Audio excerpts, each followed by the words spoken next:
Welcome student, SVM online class में आपका स्वागत है। और आज बात करेंगे हम ज्योग्राफी की। पिछले वीडियो में हमने एशियाई जन समूह के बारे में पढ़ लिया था। आज 2 नंबर पढ़ेंगे हम यूरोपीय जन समूह के बारे में। यूरोपीय जन समूह, ठीक है।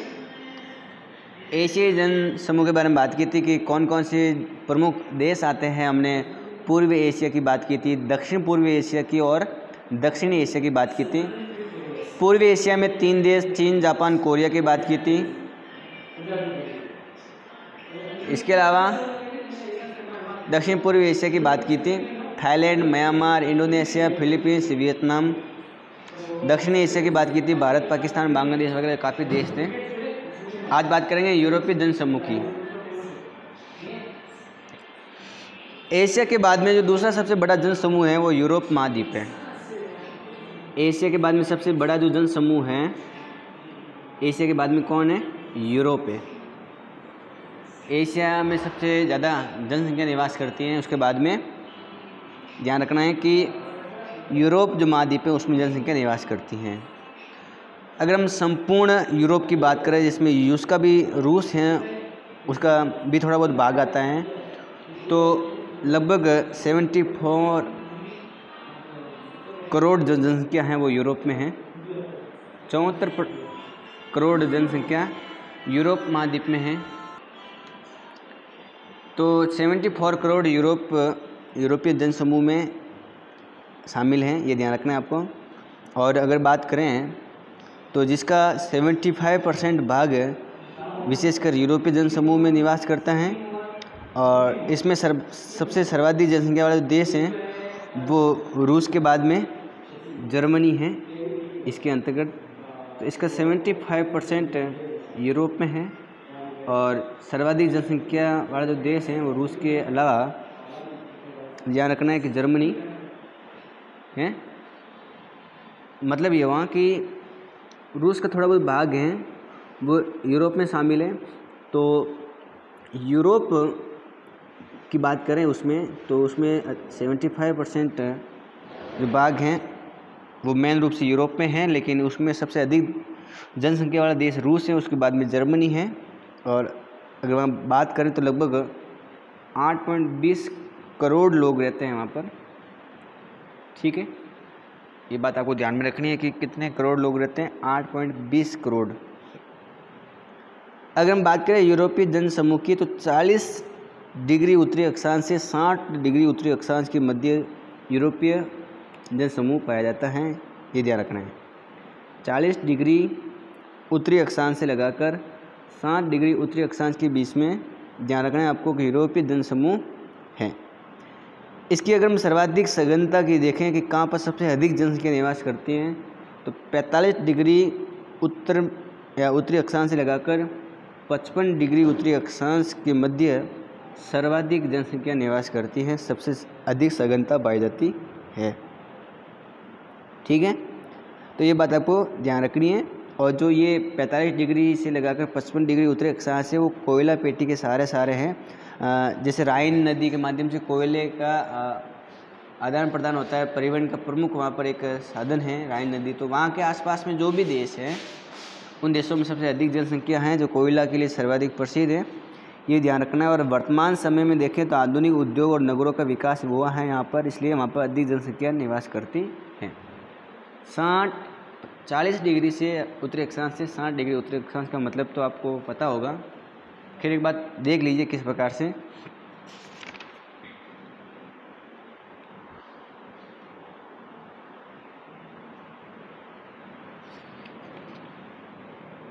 जैसे हमारी ये पृथ्वी है,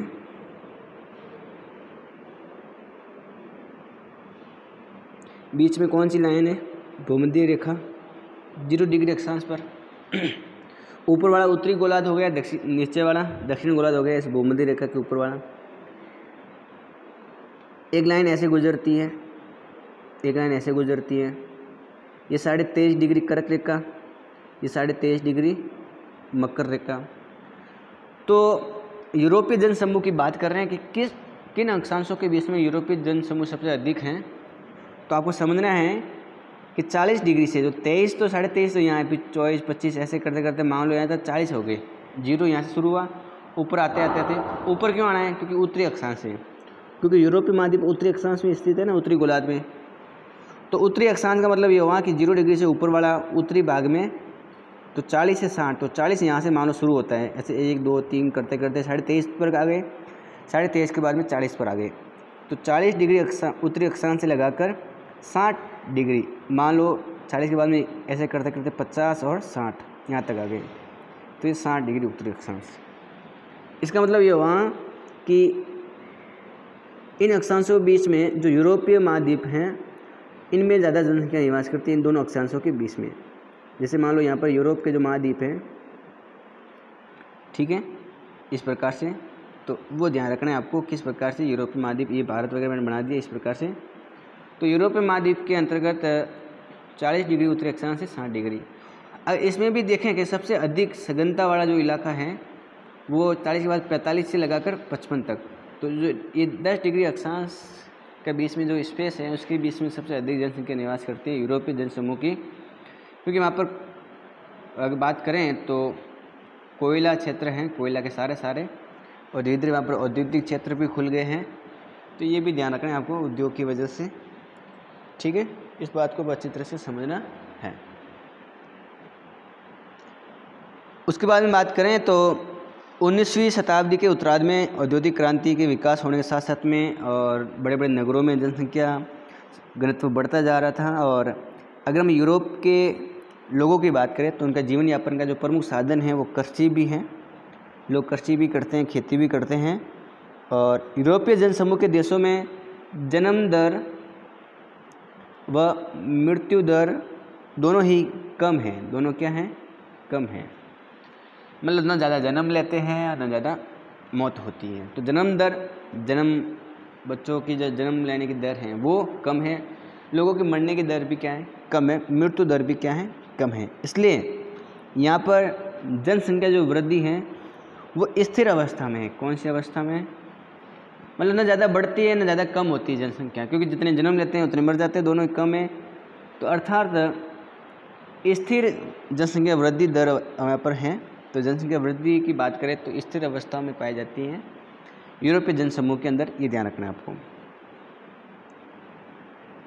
लेकिन अगर काफ़ी नगरों की बात करें तो जहाँ पर काफ़ी जनसंख्या पाई जाती है, तो जनसंख्या का कहीं उच्च घनत्व है, लेकिन वहाँ पर जनसंख्या अधिक होने की वजह से कुछ समस्या वाली बात नहीं है, क्योंकि जनसंख्या वृद्धि की वजह से वहाँ पर कोई दिक्कत नहीं है। जैसे भारत में जनसंख्या वृद्धि से काफ़ी दिक्कत है। अगर वहाँ मान यूरोप में जनसंख्या वृद्धि दर हो भी जाए, बढ़ भी जाए, तो कोई समस्या नहीं है। और ऐसे कुछ देश तो ऐसे हैं जो जनसंख्या वृद्धि पर बल देते हैं कि हमारी जनसंख्या बढ़े, ऐसा भी लोगों का मानना है और ऐसे भी देश हैं। यूरोप के अधिकतर जो लोग हैं, अधिकतर जनसंख्या है वो 70% लोगों की बात करें तो वो नगरों में निवास करते हैं। यूरोपीय जनसंख्या में 70% से अधिक लोग नगरों में निवास करते हैं और विनिर्माण, उद्योग वगैरह, यातायात के साधन और अन्य कार्यों में ज़्यादा जुड़े हुए हैं, उसमें ज़्यादा काम करते हैं, ठीक है। उन लोगों की प्रति वर्ष की जो आय है, प्रति व्यक्ति आय, एक व्यक्ति की आय वो अधिक है, जीवन स्तर उनका बढ़िया है, उच्च स्तर का जीवन स्तर है। और लगभग सभी देश हैं यहाँ के वो विकसित देशों में आते हैं। कहाँ के, यूरोपीय जनसमूह के, ये ध्यान रखना है आपको। तो यूरोपीय जनसमूह की हमने बात की है कि एशिया के बाद में दूसरा स्थान है, 74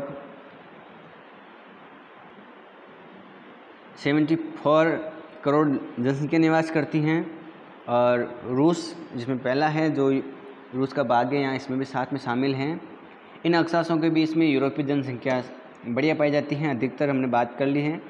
जन्म दर और मृत्यु दर की बात करें तो दोनों ही कम है, इसलिए जनसंख्या वृद्धि दर क्या है, स्थिर अवस्था में एक जैसी है, न ज़्यादा बढ़ती है, ये ध्यान रखना है आपको। और जीवन स्तर उनका उच्च है, जनसंख्या वृद्धि कोई टेंशन वाली बात नहीं है। अधिकतर लोग 70% लोग नगरों में निवास करते हैं और अधिकतर लोग हैं वो विनिर्माण, उद्योग, व्यापार, यातायात और सेवा से जुड़े हुए कार्य ज़्यादा करते हैं। लोगों की जो प्रतिवर्ष आय हैं या प्रति व्यक्ति आय हैं वो बढ़िया हैं, अधिक हैं, जीवनी स्तर भी उनका बढ़िया है और लगभग विकसित देश शामिल इसमें हैं, ये ध्यान रखना है आपको। तो यूरोपीय जनसमूह की बात कर ली हमने, एशिया जनसमूह की बात कर ली। अब बात करते हैं अमेरिकी जनसमूह की। अमेरिकी जनसमूह।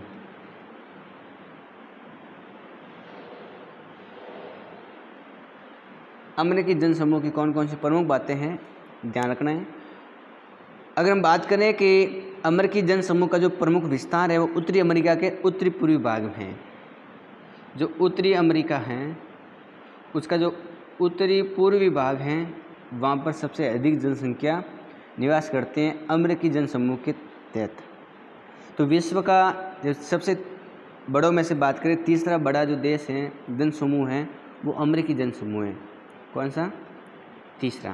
पहला एशिया, दूसरा यूरोप, तीसरा अमेरिकी जनसमूह। और अमेरिकी जनसमूह में सबसे अधिक जनसंख्या है वो उत्तरी अमेरिका के उत्तरी पूर्वी भाग में निवास करती हैं, यह ध्यान रखना है आपको। जिसमें अगर बात करें तो संयुक्त राज्य अमेरिका है जो उत्तरी भाग है, उत्तरी पूर्वी भाग। कनाडा का जो पूर्वी तटीय भाग है वहाँ पर ज़्यादा लोग निवास करते हैं। ये विश्व का सबसे नवीन और विकसित जनसमूह है, ये ध्यान रखना है आपको। तो इसमें 2 देशों का नाम आता है, यूएसए संयुक्त राज्य अमेरिका का नॉर्थ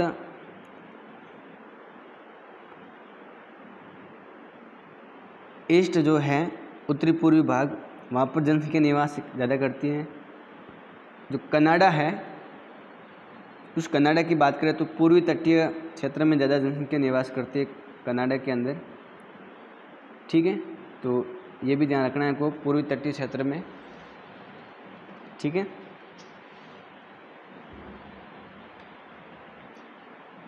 तो अमेरिकी जनसमूह की बात कर रहे हैं, विश्व का तीसरा हो गया। और अमेरिकी जनसमूह में उत्तरी अमेरिका के उत्तरी पूर्वी भाग में ज़्यादा है, जिसमें अमेरिका शामिल है, कनाडा शामिल है, ये ध्यान रखना है आपको। और ये जो हैं ये नवीन जनसमूह है, अभी वर्तमान में ही उभर कर आए हैं, ज़्यादा विकसित जनसंख्या निवास करती हैं। इसका जो विकास है यूरोपीय जनसंख्या के प्रवास के उपरांत हुआ है, मतलब जब यूरोपीय जनसंख्या यहाँ से चली गई, इसका प्रवास हो गया, उसके बाद में धीरे धीरे इनका विकास हुआ जब यूरोप के काफ़ी लोग यहाँ आकर बसने लग गए थे, ये ध्यान रखना है आपको। इस जनसमूह की जो 80% जनसंख्या है, इस अमेरिकी जनसमूह की जो 80% जनसंख्या है वो 100% विशेषकर 100 पश्चिमी देशांतर के पूर्व में, विशेषकर बात करें तो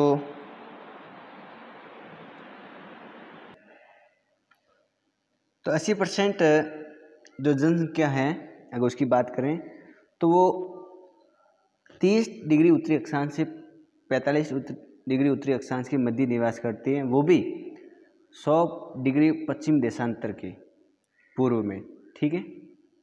तो इस बात को आप ऐसे समझेंगे। पहले आपको देशांतर और अक्षांश के बारे में तो पता ही होगा कि पूर्वी देशांतर क्या होता है और उत्तरी अक्षांश क्या होता है। देखिए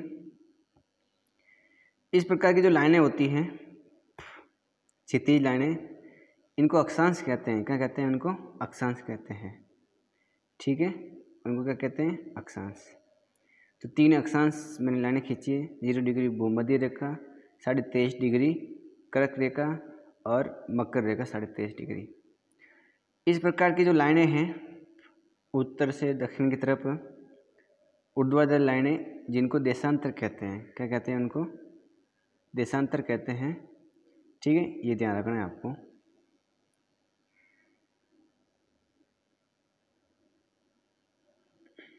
अब समझिए कि जो पृथ्वी है उसमें किसी देश की स्थिति अगर आपको पता होनी चाहिए तो आपको 2 चीज़ें पता होनी चाहिए।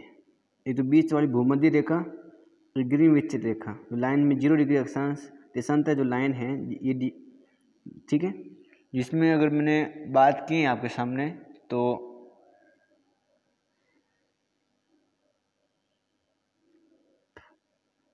0 डिग्री ध्यान रखना है, ये अक्षांश रेखा और ये देशांतर रेखा है। जैसे ये कर्क रेखा है और भारत यहाँ आपको पता है इस प्रकार स्थित है भारत। तो ध्यान रखना है आपको कि जो भारत की स्थिति अगर आपसे पूछे कि उत्तरी गोलार्ध में है, पहली बात तो कौन से गोलार्ध में, इसके नीचे है ऊपर है, तो उत्तर है उत्तरी तरफ, तो उत्तरी गोलार्ध में है तो उत्तरी अक्षांश की तरफ है, ठीक है। और ये जो लाइन है अगर इधर है तो इधर पूर्व दिशा है तो पूर्वी गोलार्ध में, तो उत्तरी पूर्वी गोलार्ध में भारत है। कौन से गोलार्ध में भारत स्थित है, तो उत्तरी पूर्वी गोलार्ध में। उत्तरी पूर्वी गोलार्ध नाम कैसे आया कि इसके तो ऊपर है तो उत्तर हो गया और इस लाइन के इधर है तो पूर्व हो गया। देशांतर और अक्षांश की बात कर रहे हैं। 0 डिग्री ऐसे करते करते हम आते हैं यहाँ पर 90 तक, ठीक है। कहाँ तक आते हैं, 90 तक, इस प्रकार 90। और ऐसे इस प्रकार की हमारी लाइनें हैं जिसमें आपको ध्यान रखना है कि इस प्रकार की खूब सारी लाइनें हैं देशांतर लाइनें, तो इनका भी डिग्री है, उनके भी नंबर हैं। जैसे आपको अगर नंबर का पता होगा तो अपने भारत में जो समय मानक रेखा हैं वो 82.5 डिग्री है। कितनी डिग्री है, 82.5। भारत में जो 82.5 डिग्री पर जो समय है वो हमारा समय मानक रेखा है, हम उसके अकॉर्डिंग समय को ज्ञात करते हैं, ठीक है। तो ऐसे करते करते जो 100 पर आती है इस प्रकार से, इधर किस तरफ, पश्चिमी तरफ, तो पश्चिमी देशांतर, भाई ये तो देशांतर, इधर पूर्वी देशांतर हो गया, ये पश्चिमी देशांतर हो गया, ये पश्चिम दिशा इधर है, तो पश्चिम देशांतर वो भी कितना 100, तो 100 डिग्री पश्चिम देशांतर, 100 डिग्री पश्चिम देशांतर, ठीक है। अब इसके पूर्व में 100 डिग्री पश्चिम देशांतर के पूर्व में, मतलब इधर पूर्व में जो 30 डिग्री उत्तर से 45 डिग्री उत्तरी अक्षांश है, इसके पूर्व में 30 से 45, ऐसे 0 दिए हैं, ये 23.5 से ऐसे करके करके 30 से 45, इसके भी पूर्व में, वहाँ पर आपको पता है कि इस अमेरिकी जनसमूह का 80% जनसंख्या निवास करती है। बात समझ में आ रही होगी। चलो इस बात को आप ऐसे समझेंगे मानचित्र के अकॉर्डिंग। जैसे आपका ये मानचित्र है अमेरिका, देखो, तो मैंने आपसे कहा है कि अगर आपको समझना है कि किस प्रकार से अक्षांश देशांतर, तो जैसे मान लो यहाँ पर 0 डिग्री है, कौन सा डिग्री है, 0 डिग्री, इस प्रकार से लाइन गुजरती है भूमध्य रेखा, ठीक है, ये ध्यान रखना है आपको। और इस प्रकार से एक लाइन गुजरती है 23.5 डिग्री पर, और इस प्रकार के नीचे एक गुजरती है लाइन, कौन सी, मकर रेखा। तो ये लाइनें हैं अक्षांश, और अगर इस प्रकार की लाइनें हैं, अगर ऐसे करें तो वो है आपकी देशांतर, ठीक है। तो इसने कहा है कि जो 80% जनसंख्या निवास करते हैं वो 100 डिग्री देशांतर, ठीक है। 100 डिग्री देशांतर भी कौन सा, पूर्व या पश्चिम, तो पश्चिम देशांतर। पश्चिम देशांतर का मतलब क्या हुआ कि जो बीच में लाइन गुजरती है ग्रीनविच लाइन, उसके इधर है, भाई इधर थे पूर्व, तो अगर इधर कोई देशांतर है तो पूर्वी देशांतर, और इधर कोई देशांतर है तो पश्चिम देशांतर। इधर में फिर 0 ऐसे करते करते जो 100 पर आई है 100 डिग्री तक, तो वो 100 डिग्री पश्चिम देशांतर हो गया, ठीक है। तो ये बात आपको ध्यान रखनी है। अब इसके पूर्व में 100 डिग्री पश्चिम देशांतर के पूर्व में, अब इसका इस लाइन का मान लो ये 100 डिग्री पश्चिम देशांतर है, इसके पूर्व में, तो इसके पूर्व में इधर, भाई इसका पश्चिम तो ये है और पूर्व इस लाइन के लिए ये है, इस लाइन की बात कर रहे हैं, ठीक है। तो इस लाइन के पूर्व में इधर, पश्चिम में इधर। अब फिर इसने कहा कि 30 डिग्री से 40 डिग्री के मध्य, तो इस यहाँ से फिर इसके इधर देखना है आपको 30 डिग्री कहाँ है। तो ऐसे करते करते अपन आते हैं 23.5, फिर 30 मान लो यहाँ से शुरू होता है, तो इसके 30 डिग्री से लगाकर 40 डिग्री, ठीक है, इसके 30 लगाकर इसके 40 डिग्री। तो इसका मतलब ये हुआ कि वो भी इसके पूर्व है, तो पूर्व में इधर हो गया 100 डिग्री पश्चिम देशांतर के पूर्व में ये, और 30 डिग्री से लगाकर 40 डिग्री उत्तरी अक्षांश। कौन सा अक्षांश है ये? उत्तरी गोलार्ध में तो उत्तरी अक्षांश है। तो इसके बीच में ये क्या है, जनसंख्या निवास करती है किसकी? अमेरिकी जनसमूह की। मेरे हिसाब से थोड़ा बहुत पता लग गया होगा, इसके बारे में आपने पहले भी पढ़ा होगा, आगे भी बात करते रहेंगे तो आपको और भी स्पष्ट हो जाएगा। ठीक है, तो ये बात आपको समझनी है। यहाँ पर 80% जनसंख्या निवास करती है, और अमेरिकी जनसमूह की जो कुल जनसंख्या है वो अगर देखें कुल की, तो 90% लोग हैं वो सब यूरोप से लोग आए हैं। कितने? 90% जो लोग हैं अमेरिकी जनसंख्या में वो कहाँ के हैं? यूरोप के हैं। क्योंकि जब यूरोप वासियों का यहाँ प्रवास हुआ तभी ये नए जनसमूह के रूप में उभरे हैं, ये ध्यान रखना है। और ये जो क्षेत्र हैं जहाँ पर जनसंख्या ज़्यादा है, ये आवागमन के लिए और इसके अलावा खनिज के लिए उत्तम स्थान है। खनिज संसाधन यहाँ पर काफ़ी पाए जाते हैं। कौन से संसाधन? खनिज संसाधन, ये ध्यान रखना आपको। ठीक है, तो इस बात को आप अच्छी तरह से समझ सकते हो, खनिज संसाधन भी यहाँ पर ज़्यादा हैं, इसलिए यहाँ पर ज़्यादा जनसंख्या निवास करती है। और बात करें कि यूरोपीय जनसंख्या प्रवास के साथ ही यूरोप में विकसित तकनीक ज्ञान की भी स्थानांतरित हुआ है, जिसका प्रभाव यहाँ के लोगों पर पड़ा है। मतलब ये हुआ कि यूरोप के अंदर जो तकनीकी थी, यूरोप के पास में जो ज्ञान था वो ज्ञान यहाँ अमेरिका में आया, इससे भी लोगों पर प्रभाव पड़ा है। और अमेरिका की जो जनसमूह है उसकी अधिकांश जनसंख्या नगर में निवास करती है, नगरीय है। लगभग 75% लोग कहाँ रहते हैं? नगर में रहते हैं, ये ध्यान रखना है आपको। ठीक है, और ये जनसमूह यूरोपीय जनसमूह से अधिक विकसित और संपन्न है। यूरोप से ये ज़्यादा संपन्न है। कौन सा? अमेरिकी जनसमूह, ये ध्यान रखना है आपको, और अधिक विकसित है और संपन्न है। ठीक है, ये बात भी आपको समझनी है। इसके अलावा अमेरिका जनसमूह में जनसंख्या वृद्धि दर नियंत्रित है, क्योंकि यहाँ जन्म दर और मृत्यु दर दोनों ही पूर्णतः नियंत्रित हैं। यहाँ जनसंख्या वृद्धि की बात करें तो दोनों क्या हैं? नियंत्रित हैं। साथ ही बाहरी देशों में अप्रवास पर प्रतिबंध लगाया हुआ है। अब बाहर के लोग यहाँ पर नहीं आ सकते, इसलिए प्रतिबंध लगाया हुआ है प्रवास के लिए, अप्रवास के लिए। ठीक है, ये भी ध्यान रखना है आपको। तो कुल मिलाकर हम समझ सकते हैं कि जनसंख्या नियंत्रण, जनसंख्या वृद्धि पर नियंत्रित हैं, जन्म दर मृत्यु दर दोनों पूर्ण नियंत्रित हैं। ठीक है, तो इस प्रकार से अमेरिकी जनसमूह की बात पूरी हो जाती है। किस प्रकार से अमेरिकी जनसमूह की बात आपके सामने मैंने बताई है, आप इस बात को अच्छी तरह से समझ सकते हो। ऐसे वो 2-3 बार देखेंगे तो और भी समझ में आ जाएगा। अमेरिकी जनसमूह के बाद में बात करेंगे हम अफ्रीकी जनसमूह की।